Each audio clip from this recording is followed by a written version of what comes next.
avez la clé déjà ici, parce qu'on fait les discours un peu tous les jours. Ok, on va faire court alors. Je pense que vous êtes au courant de la situation. Ça fait 2 ans et demi qu'on occupe ce cinéma. On défend une programmation libre, collective, indépendante, avec un prix libre tous les soirs à 19h30. On a souvent été sous le coup d'une menace d'expulsion, mais elle n'a jamais été si proche aujourd'hui.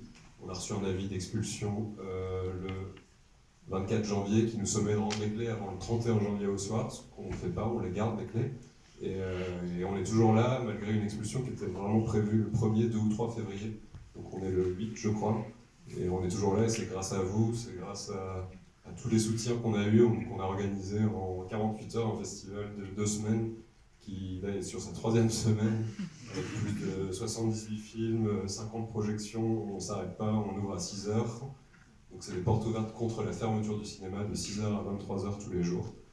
On vous accueille le matin à 6h avec des croissants, du café, des bons films. Demain c'est Nowhere de Greg Araki, un film culte qu'on projette en 35 mm par exemple.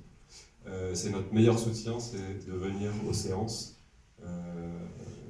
Ensuite vous pouvez déposer votre numéro à l'accueil aussi en cas d'expulsion, comme ça on vous préviendra pour se mobiliser contre une possible intervention de manière pacifique bien sûr. On verra ce qu'on fait de pacifique normalement.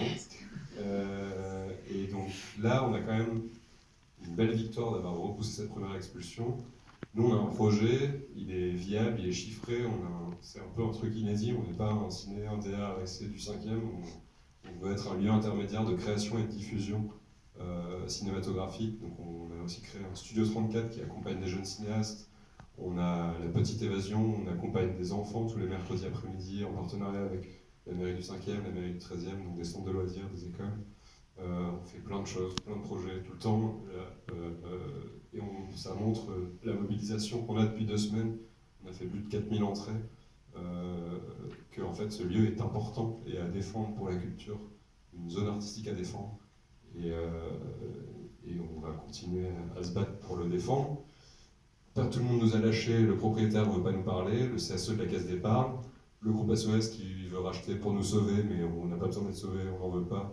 Donc on est totalement contre. Groupe SOS, groupe d'1 milliard, qui fait 1 milliard de chiffre d'affaires par an, qui est proche du pouvoir, le président et le cofondateur de La République En Marche, Jean-Marc Borrello, qui traîne dans les couleurs de l'Élysée. Autant dire qu'on n'est pas trop pour ce genre de vitrine associative et indépendante.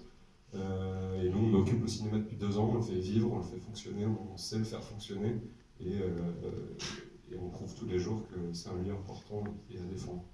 Je vais m'arrêter là parce que je parle déjà trop, mais venez aux séances, c'est hyper important pour nous, et pour vous aussi, parce qu'on veut vraiment en faire un cinéma par tous et pour tous. Ah si, dernière chose pour nous soutenir, parce qu'on veut racheter le cinéma, donc on avait déjà lancé une première campagne de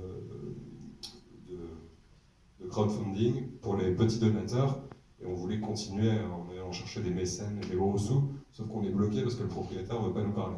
Aujourd'hui, on est en train de relancer cette machine-là, donc si vous avez des contacts de personnes riches qui seraient intéressées pour nous aider, on a en plus un projet hyper innovant, c'est un fonds de dotation qui permet de sortir de la spéculation immobilière, de garantir des statuts sur 99 ans avec un bail amphithéotique qui permet de garder les statuts de ce qu'on fait aujourd'hui.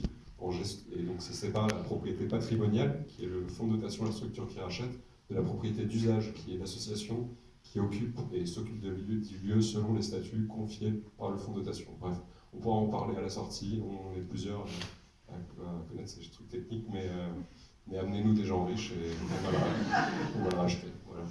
Je laisse la parole à Louis-Antoine qui a programmé cette séance de Willy Ier pour la présenter.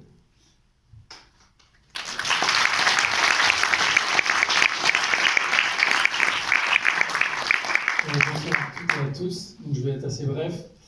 Donc du coup, je voulais déjà remercier le distributeur UFE Distribution qui nous a permis cette projection et plein d'autres projections, donc vraiment merci à lui. Ils font un travail formidable et vous pourrez découvrir bientôt le prochain film de Bertrand Mandico, After Blue Paradisal, ça pourra permettre de les soutenir aussi. Pour revenir sur ce film, donc c'est 4 réalisateurs derrière la caméra, c'est leur premier long métrage. Marielle Gauthier, Hugo Thomas, Ludovic et Zoran Boukerma. Donc c'est vraiment un semi-documentaire. Malheureusement, on devait recevoir Ludovic et Zoran Boukerma, mais ils ont eu un empêchement, une sorte de faux plan, mais bon, ils nous soutiennent de loin, c'est ce que j'ai pu entendre. Voilà, je vais m'arrêter là, en tout cas, je vous souhaite tous une très bonne projection et longue vie à WeProduct.